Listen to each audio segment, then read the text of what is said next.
Welcome back to WorkWoman. It has been far too long since I have done a solo episode with you, and I'm excited to be back. It's funny when you record a podcast, you think that people just already know everything that you have to say, and the reality is they don't. And so if you're considering recording a podcast, if you're a content creator, or maybe you're a business owner who needs to be a content creator, this episode today is for you because we just came off of our marketing essentials workshop. I want to share with you some of the things that we teach business owners about how they market their business. And so often marketing is just thought of as this one singular siloed thing, and that really couldn't be further from the truth. Marketing is everything that has to do with your brand and your customer experience and touch points and journeys. And it's very important that as the business owner, you don't abdicate these things. So I'm going to share with you the takeaways that our clients had at this event. I took a picture last night because I was like, I have to share this with my podcast people. But next time you should be there in person because I did some pretty fun things. I did this business card review. This was probably my favorite part. I love reviewing business cards. And this will be tip number one, because I know this really helped some people yesterday. If you're going to an event or you meet people, which if you're a business owner, that is the game. Do you have a business card? Like, what is the thing that you leave behind? Because oftentimes, unless you're pitching a client, it's not like you're always leaving somebody with a proposal. That's one thing that Grant Cardone always talks about. You should never walk away from a client that you've sold something on or you pitched an idea to without handing them like a physical proposal. But when you're networking, when you're out and about, is that really the place to give somebody a proposal, especially if you haven't made an offer? Of course not. But how do you then stay memorable in that exchange? A business card. Yes, this is like the 1990s. I'm taking you way back, but business cards are the one thing that you can be like, hey, I have this thing, take this. Now, if you're trying to be memorable, let's just remember this. If you're trying to be memorable, why would you give somebody a shitty business card that you don't even like? Over this weekend, I had the attendees, anybody who had a business card, send me, like physically give me, like they all passed them down, their business cards. I literally just went through all of them, telling them, this sucks, this is great. Can I give you feedback on your business cards? Can I tell you if they suck? Are you guys here for us to tell you like your website sucks or your social media sucks or like you should do something different? Oh, is this yours? No, it's mine. Jamie Green. It's a poker chip and it's a ball marker for golf. Go green with Jamie Green, the solar queen. That is sick. That is sick. She like wins, by the way. All of you guys flunk and she wins. This is good, but it's like a cheap business card quality. Like this is like super flimsy. No, it's not good. This one's not good. This, Ouch. super nice quality. But like, why am I going to call this person back? I don't know who this is, but this one like won't really bend very much. Great quality. I'm such a big fan of putting your photo on your business card because it personalizes it. That's the personal corporate branding. This one I can't do that with. This one, what are we going to say about this one? Unused real estate on the back. What's happening back here? That's so sad. If you're interested in having me review your business card, send me a DM and I will do that for you. But it was fascinating to me how half the room didn't even have business cards, which shame on them because they're at a networking event. So think about this. If you're at a networking event and yes, you're learning, your full purpose there is to learn, but your secondary purpose is certainly to network and to meet other like-minded people and to connect with business owners. And so half the room didn't have business cards. So I'm like, guys, that's not good. We need to fix that. But then the other half that did, they sucked. Most of them sucked. There were a handful of them that did some good things.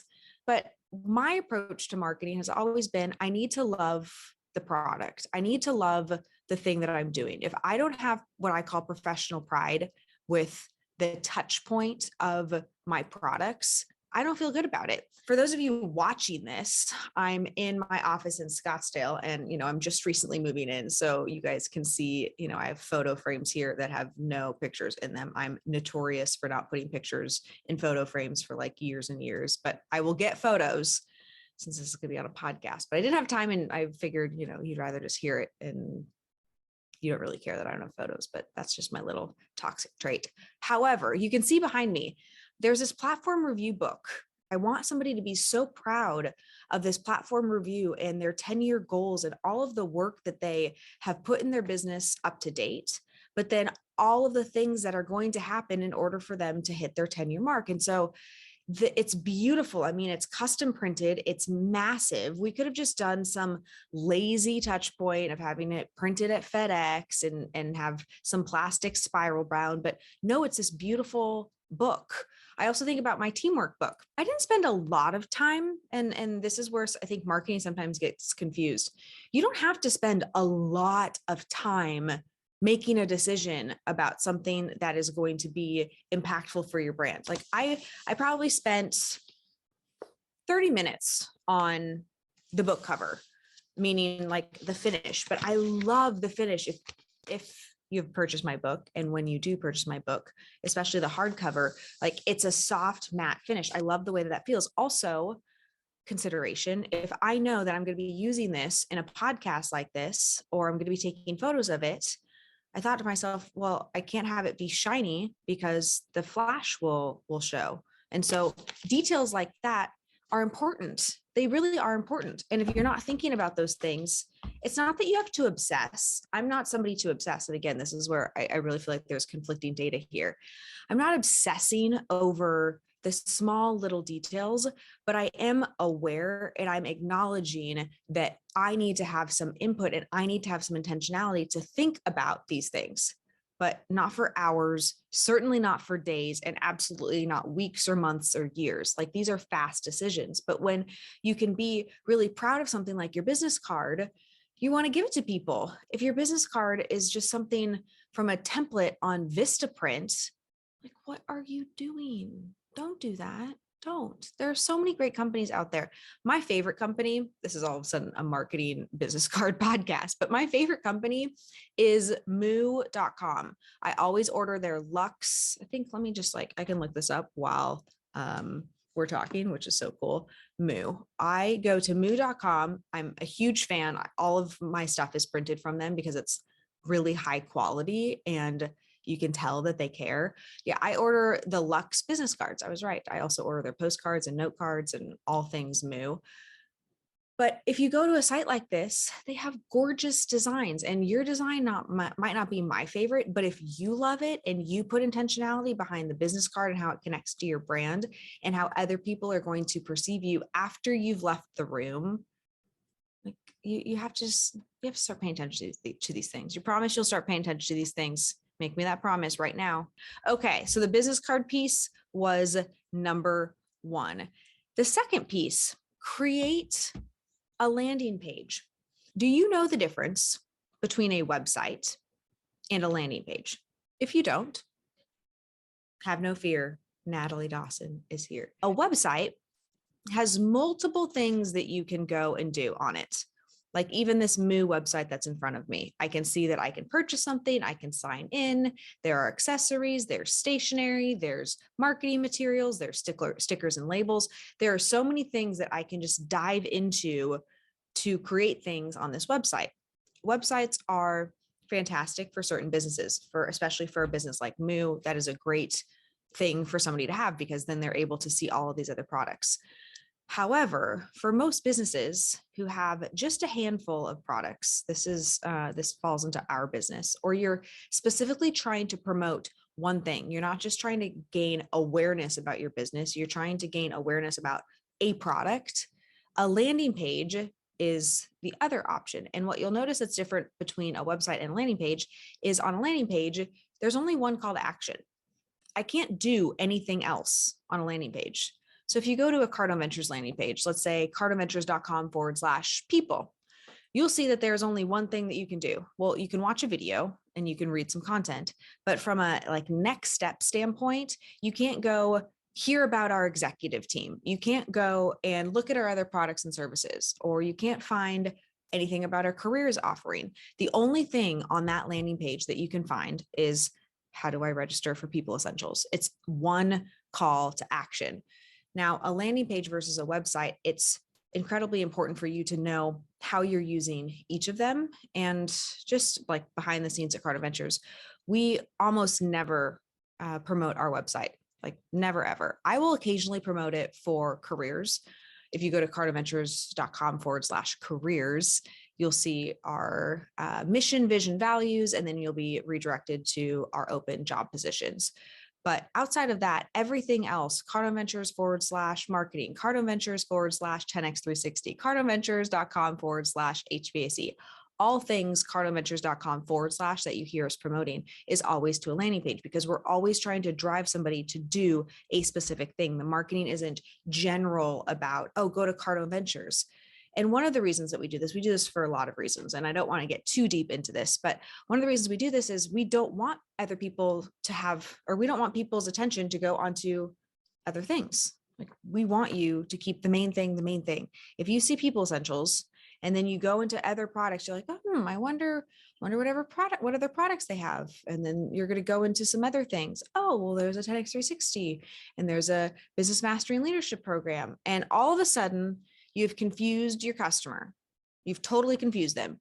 If you have one specific offer that you're promoting, that you're trying to drive traffic to, you want to help your customer have a really clear and simplified customer journey so that you don't confuse them. You in your head likely know all of your products, all of your offerings, how they're different from one another, all of the reasons that one person should do A and the other person should do B. But your customer doesn't know that. And in order for them to get all of that information on the front end, like, that's not necessary. Get them in for the first thing, and then your customer journey unfolds. Let's see what else was on this list from yesterday. Big one. Somehow marketing also just relates to people. Huge takeaway was how many people in the room have had an experience with the Cardone Ventures podcast, whether that's this podcast, WorkWoman, or the B. Dawson Show. And for us, this has not only been a great client acquisition tool, but it has also been an incredible employee acquisition tool. If you do not already have a podcast, why not? Why not create this form of content? Now, let me give you a little insight into my strategy for this. Yes, it's great for Cardone Ventures to have Natalie talking about programs and products and services and all of those things to promote our business. It also, for Natalie and for Cardone Ventures, creates this incredible opportunity for me to share long form content. And what the team can then do with long form content is chop it up and create small pieces of content.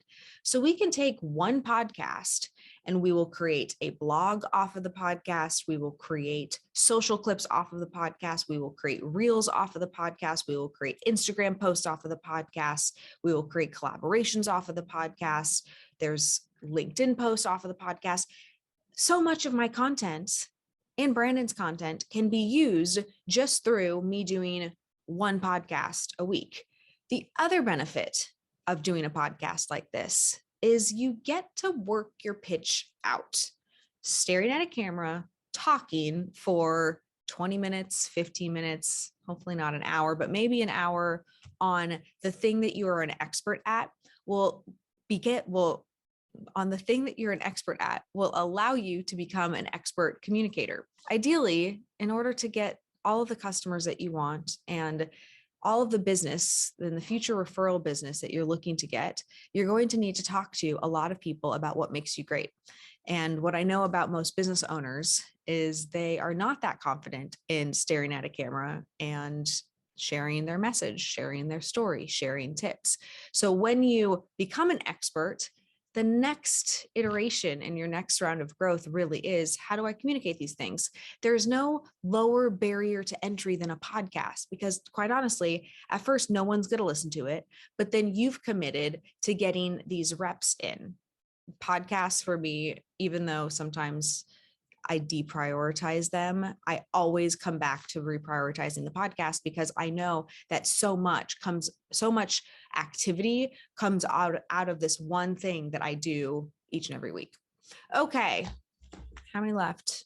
There was a whole page of marketing essentials. And if you're interested in marketing and you've grown your business, you're doing anywhere between 500,000, maybe $1 million or more. We have large businesses in these workshops, but specifically the ones, if you're doing smaller revenue numbers and you want to get to that next step, our Marketing Essentials workshop is amazing because it's specifically geared towards how do you talk to your customer to get more customers so that you can grow your revenue and then have deeper conversations about, okay, let's scale and grow this thing. So if you're interested in coming to a marketing workshop, you can go to cardoneventures.com/marketing. That's cardoneventures.com/marketing. And all great information that is on a single landing page with a single call to action is on that page. The final marketing topic. Marketing can be a beast. It is for most people. It's just constantly changing. And there aren't rules that say, if you do this and you continue to do it and you continue to do it, it's going to work the same time again and again, because all of these platforms just change constantly and there's new rules for them and algorithms get smarter. And so what worked even last month might not work this month. And one thing that I think is important to share is marketing as a business owner is entirely your responsibility. And to the extent that you abdicate this responsibility to an agency, to your front office person, to a marketing coordinator, yes, you can have some help with the facilitation, but it should be your vision and it should be your drive and it should be your energy that's focused on what is our brand, why do we do what we do, and how do we help people? Because once you're so in tune with that, you will be willing to look at your marketing material. And why I say that is over this weekend, we had a handful of business owners who have great businesses. Their customers are happy. They write reviews. They come back regularly. Like, it is a well-run business if you just looked at the internal operation. But what they're really struggling with is new flow. Well, if you're struggling with new flow, but you've abdicated all of your marketing to a marketing agency, you might just be thinking, okay, well, it's their job to do that. And I don't need to come up with materials for how to create new flow. I'm paying somebody to do that. This could not be any more incorrect. If you're serious about growing your business, and you wouldn't still be listening to this podcast if you weren't, if you are serious about this, this has to be your focus. There's nobody out there who is going to be able to help you figure out your messaging more than you are. They could tweak and they can play with it, but the baseline and the caring, the true caring, has to come from you as the business owner. This particular client that I'm thinking of, we pulled up her website, we pulled up her Instagram page, and she had this realization that, yes, she's talking about how she has no flow in her business, and yet she had never even looked at the Instagram posts that she was paying this agency to create. She had never looked at the landing page that the agency had created. On our side, Grant looks at every landing page and gives feedback on every single one of them. I look at every landing page and give feedback and tweak and ask questions. Like, I'm looking at it, but you have to be willing to look at it. And I used to feel this way, so I can understand why business owners don't want to. It's almost like, oh, it just needs to be done, instead of really taking true ownership. And I don't know, I almost feel like this space of like, maybe it's disappointment when you look at your content and you know that it's not you who's created it, that you're like, oh, I wouldn't have said that. So then I don't feel good about promoting it. So I don't want to look at it. And then I'm not going to look at who's engaging with me around it. Instead of, if you had a lot of pride and you were really proud of the content that you were putting out there, you would want to look at what your posts were doing. You would want to look at the performance of all of them. You'd want to understand, oh, this one did really well, so I'm going to do more of that. One thing that I really respect about Grant Cardone is how he looks at his marketing. When I've been around him in more casual settings, I'll watch him use Instagram. I know that's kind of weird, Grant, if you're listening to this, it's the truth. It's just, I watch. And when I'm watching, I will see him. Yeah, he might like look at a couple of other people's stuff. Like, he might that's the other thing. I'll say that in a second. Like, he will interact with other people's content, for all of 10 seconds at most.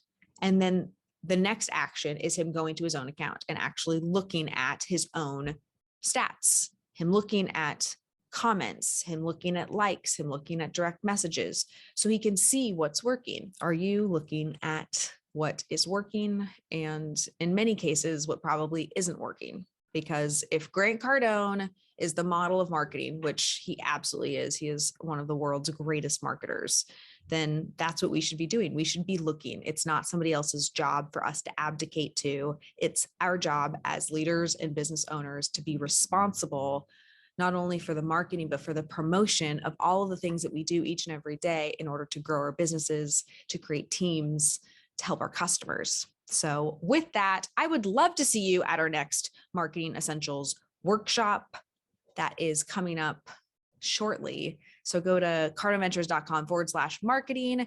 That's cardoneventures.com/marketing. And I will see you at the next event. And also, it's great to have you on this podcast. I appreciate all of the listeners. If you haven't already, give me a 5-star rating, leave a review. I would be honored to have you do that. And if you do, how about this? If you leave a review and leave a 5-star review and tag me on Instagram, maybe Instagram stories, I will send you a free copy that's signed. Teamwork, my book, How to Build a High Performance Team. So make it a great day. Look forward to hearing how you guys implement all of these things. And I'll talk to you very soon.